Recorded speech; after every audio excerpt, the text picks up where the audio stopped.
Jeff Bezos didn't start as a billionaire. He started as a curious kid who loved taking things apart just to understand how they worked. Long before Amazon existed, Bezos was already obsessed with the future, especially technology. After graduating from Princeton University, he worked on Wall Street. One of his most important jobs was at a hedge fund called D.E. Shaw, where he quickly became one of the youngest senior vice presidents. He was making a very comfortable salary, living a stable life, and on track for a successful corporate career, but in 1994, Bezos came across a statistic that changed everything. He read that internet usage was growing at a rate of over 2,000% per year. That number didn't just catch his attention, it convinced him that the internet was going to transform the world. So he made a decision that most people would consider risky.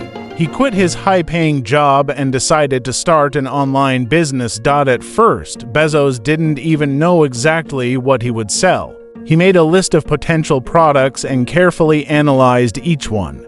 Books stood out? There were millions of titles in existence, far more than any physical bookstore could hold. That made books the perfect product for an online store. Bezos and his wife packed their belongings into a car and drove from New York to Seattle. During that road trip, Bezos worked on his business plan. By the time they arrived, the idea for Amazon was already taking shape. In the beginning, Amazon was run out of a garage.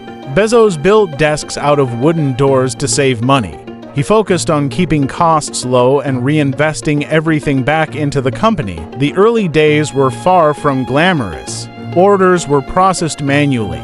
Every time a customer placed an order, a bell would ring in the office, and at first, that bell didn't ring very often, but slowly, things started to change. Amazon launched in 1995, and within 30 days, it had shipped books to customers in all 50 U.S. states and dozens of countries. Demand grew faster than Bezos had expected. Still, making the first $1 million wasn't instant. It required persistence, smart decisions, and a long-term mindset. Bezos focused on customer experience above everything else. He believed that if customers trusted Amazon, the money would follow. So he made sure deliveries were reliable, the website was easy to use, and the selection kept growing. At the same time, Bezos raised money from investors. One of his key early funding rounds brought in about $1 million from friends and family. This wasn't guaranteed success. In fact, Bezos warned investors that there was a high chance they could lose their money, but that investment gave Amazon the fuel it needed to grow. As sales increased, Amazon's revenue quickly climbed toward its first $1 million. By focusing on scale rather than short-term profit, Bezos was able to expand the business rapidly. The real breakthrough came from a combination of timing and strategy. The internet was new, competition was limited, and Amazon positioned itself as the go-to place for books online. Eventually, Amazon crossed the $1 million milestone in revenue. That wasn't just about money. It proved that the idea worked. Bezos didn't stop there. Instead of taking profits, he reinvested everything back into the company. That decision laid the foundation for Amazon to expand into electronics, clothing, cloud computing, and almost every category imaginable.